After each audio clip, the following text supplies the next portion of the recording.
in your program Morning at NTV, I saw Mr. Nabende asserting that UNATU leadership is harassing Walimu, and went ahead to allege that UNATU borrowed 60 million and never paid it and used it for political reasons.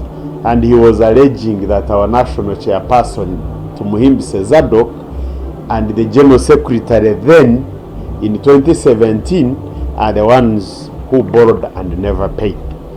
Now the facts are clear. On 19th of December 2017, Uganda National Teachers Union borrowed 60 million. We had an annual delegates conference in Arua. And in this annual delegates conference, the national treasurer was suspended. When she was suspended, she refused to sign for the transport of the delegates as a measure, because Walimu leadership had been invited to attend the annual delegates conference. The union requested the acting general secretary then and the national chairperson signed the document, which is here, because this is very clear. They signed and borrowed this money, 60 million. And it was supposed to be paid within 1 year. But it did not even go for a year, because money was borrowed on 19th December and on 16th January 2018. This money was paid back to Walimu with an interest of 750,000. And this is the record, because this was an online payment. And therefore, Mr. Nabende should not confuse the public. That when we talk about the mismanagement of the teachers' fund, then he brings in allegations which do not stand. These documents are available for anybody who is interested in knowing what surrounds about the 60 million he is talking about. We paid it with an interest, and this interest was supposed to be paid for within a year. But we borrowed it on 19th December, 16th January of 2018. The money was paid back with the interest, so he can use other issues. Now, this year in Feb, the same Mr. Nabende Stephen invited a board meeting, and he expressed how the staff were mismanaging the teachers' fund. And who were these staff? The general manager, Atai Kiai Caroline, the internal auditor, and the credit manager. This was on 7th February 2025. The board members listened to him because he is the one who supervises the staff. And the 3 contracts were terminated. All the 6 members of the board who were present signed the minutes, signed the resolution, and the 3 staff members were terminated. Now, hardly a week later, Mr. Nabende changed his mind and said no, they should come back to office. And the board members were saying, no, why, you are the one who invited us, convinced us. Termination was made. You even signed the termination letters. You cannot be the same person now to say they should come back. He connived with the registrar of cooperatives in the Ministry of Trade and Industry and forged a resolution to bring them back. And they are now there at the fund. The same people whose contracts were terminated. So he's using the fund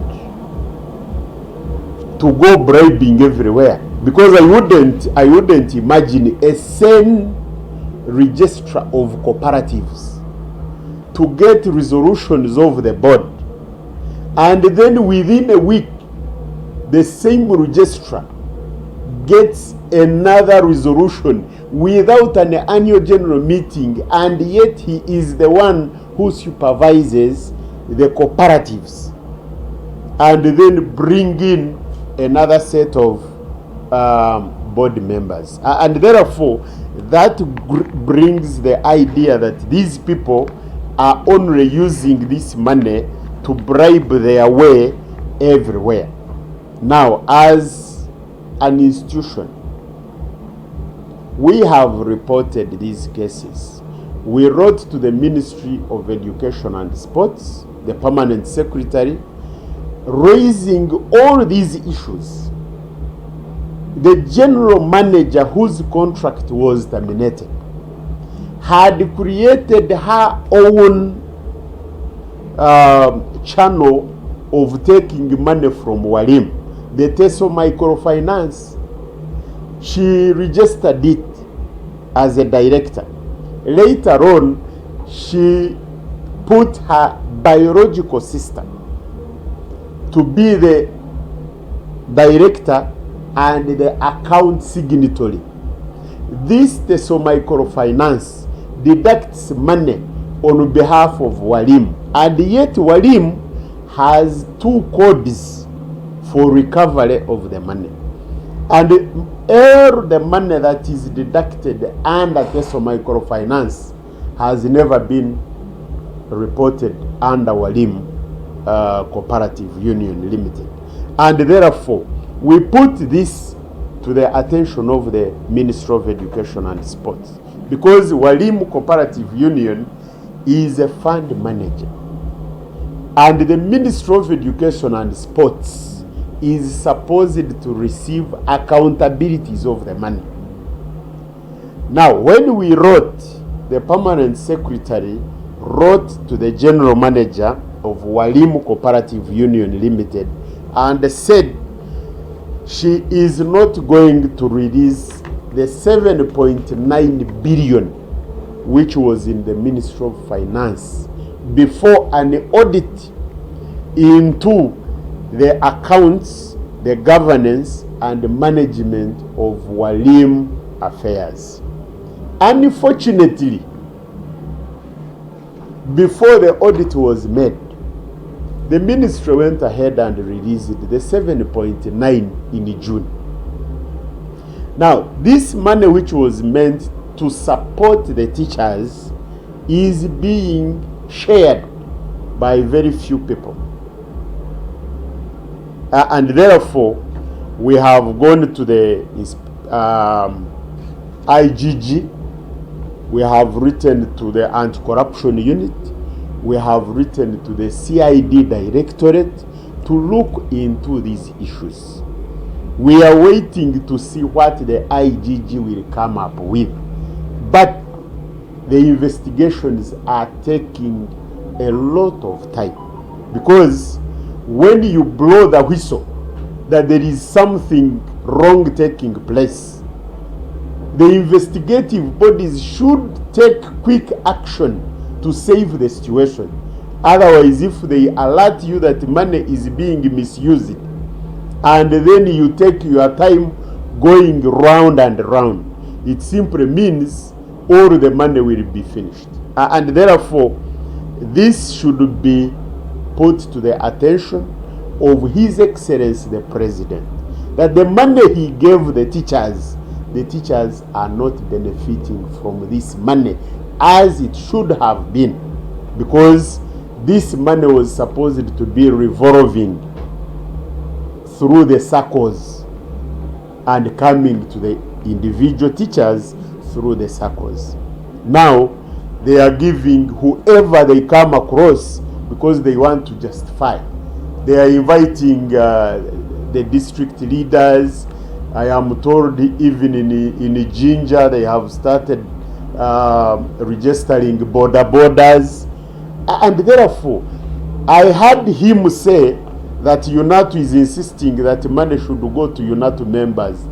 No, the fund was very clear. It was money to be given to the teachers on government payroll. And that is very clear. So